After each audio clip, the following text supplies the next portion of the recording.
Hello students, मैं स्मृति सिंह स्वागत करती हूँ आपके YouTube channel LB with SS पे, learn biology with Smriti Singh पे। आज मैं आपको पढ़ाने जा रही हूँ बहुखंडन के बारे में। पिछली वीडियो में मैं आपको बता चुकी हूँ कि द्विखंडन क्या होता है और द्विखंडन किस प्रकार के जीवों में होता है। ये जो खंडन की प्रक्रिया होती है, चाहे वो द्विखंडन की प्रक्रिया हो या बहुखंडन की प्रक्रिया हो, दोनों प्रक्रियाएं जो होती है वो एक कोशिकीय जीव में ही संभव होता है। और बहुखंडन की प्रक्रिया जो होती है उसमें कुछ जीव है जिसका उदाहरण लेकर मैं अच्छे तरीके से आपको समझाऊंगी कि बहुखंडन कैसे होता है। अगर किसी ने वीडियो अभी तक नहीं देखी है कि द्विखंडन की प्रक्रिया कैसे होती है तो वो जाकर देख लीजिए। उसका लिंक मैं आपको डिस्क्रिप्शन बॉक्स में दे दूंगी और आई बटन पे भी आप क्लिक करके उसे देख सकते हो। आज मैं आपको बताती हूँ कि मल्टीपल फिजन कैसे होता है, यानी कि बहुखंडन। ठीक है, तो बहुखंडन क्या चीज़ है, आप जब इस शब्द को सुनोगे तो इस शब्द में ही आपको लगेगा कि ये बहुखंडन की प्रक्रिया क्या हो रही है। द्विखंडन कहने का अर्थ था कि कोई एक कोशिका जो सिर्फ दो खंड में बंटती हो, सिर्फ दो भाग में बंटती हो, तो सिर्फ दो भागों में बटेगा तो उसे द्विखंडन बोलेंगे कि दो भाग में वो खंडित हुआ। पर बहुखंडन की बात करते हो तो बहु मीन्स बहुत, है ना, बहुत ज़्यादा।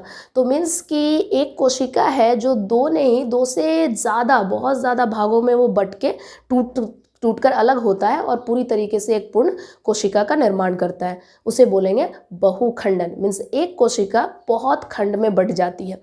ठीक है, उसे बोलते हैं बहुखंडन। इसका बहुत ही एकदम बहुत बढ़िया सा उदाहरण है प्लाज्मोडियम का, है ना। तो मैं प्लाज्मोडियम का उदाहरण लेकर आपको समझाऊंगी कि ये कैसे प्लाज्मोडियम में बहुखंडन की प्रक्रिया होती है और कोई भी एक कोशिकीय जीव में जिसमें बहुखंडन की प्रक्रिया होती है उसका आधार क्या है। ठीक है, देखिए क्या होता है। बहुखंडन, है ना, इसको बोलते हैं मल्टीपल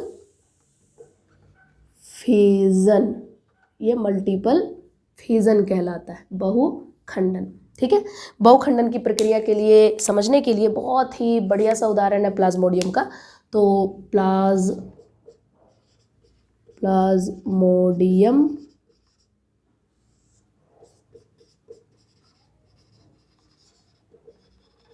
ये प्लाज्मोडियम है क्या, है ना, ये प्लाज्मोडियम है क्या। प्लाज्मोडियम एक कोशिकीय जीव है जो एक प्रोटोजोआ है और पैरासाइट है। मीन्स पैरासाइट कहने का मतलब कि ये परजीवी है। किसके लिए ये परजीवी है, ये मानव के लिए परजीवी होता है। ठीक है, और एक ये रोगजनक है, परजीवी है और रोगजनक है हमारे लिए।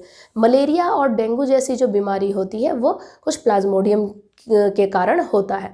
वैसे ही आपने सुना होगा कि मच्छरों के काटने से होता है। वाकई ये मच्छर के काटने से ही डेंगू या मलेरिया की बीमारी इंसानों में होती है, लेकिन जिसका वो रोगजनक नहीं है, वो सिर्फ एक वाहक होता है। मच्छर जो है सिर्फ एक वाहक है और वो जो वाहक होता है जिसको लेकर आता है वो प्लाज्मोडियम है जो कि रोगजनक है।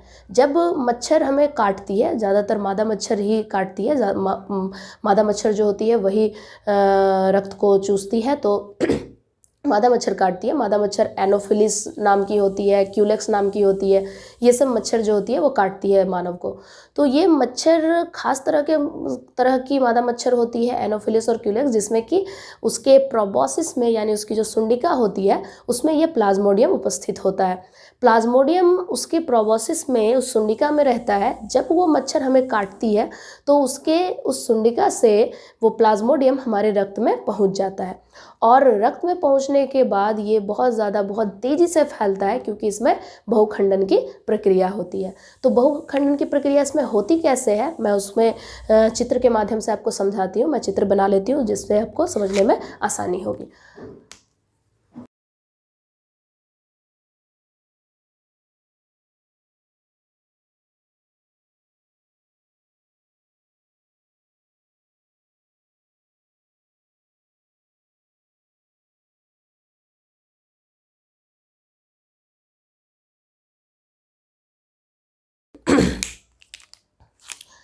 तो ये देखिए डायग्राम बोर्ड के ऊपर, तो आपको अच्छे तरीके से समझ आएगा कि एक कोशिकीय जीव जो प्लाज्मोडियम है उसमें बहुखंडन की प्रक्रिया कैसे हो जाती है। इसमें क्या है कि आप देखिए, ये एक कोशिकीय है, ये एक कोशिकीय है। ये एक कोशिकीय, प्लाज्मोडियम जो होता है वो एक कोशिकीय जीव होता है। ये एक कोशिका में, कोई भी कोशिका में अगर विभाजन की प्रक्रिया होगी, तो मैं आपको द्विखंडन वाली वीडियो में ही बता चुकी हूँ कि कोई भी एक कोशिका का विभाजन जब भी होगा उसका केंद्रक का पहले विभाजन होता है। सबसे पहले केंद्रक विभाजन होगा, तब जाके कोशिका द्रव का विभाजन होता है। तो इस प्रक्रिया में क्या होता है कि इसमें जो केंद्रक है वो केंद्रक कई भागों में विभाजित होता है। केंद्रक पहले कई भागों में कई बार विभाजित होगा। केंद्रक विभाजन 1 से 2, 2 से 4, 4 से 8, ऐसे कई भागों में वो केंद्रक विभाजित हो जाता है और सारे केंद्रक के ऊपर एक झिल्ली का निर्माण हो जाता है। इस तरीके से इसके अंदर कई कोशिकाएं बनकर तैयार हो जाती है।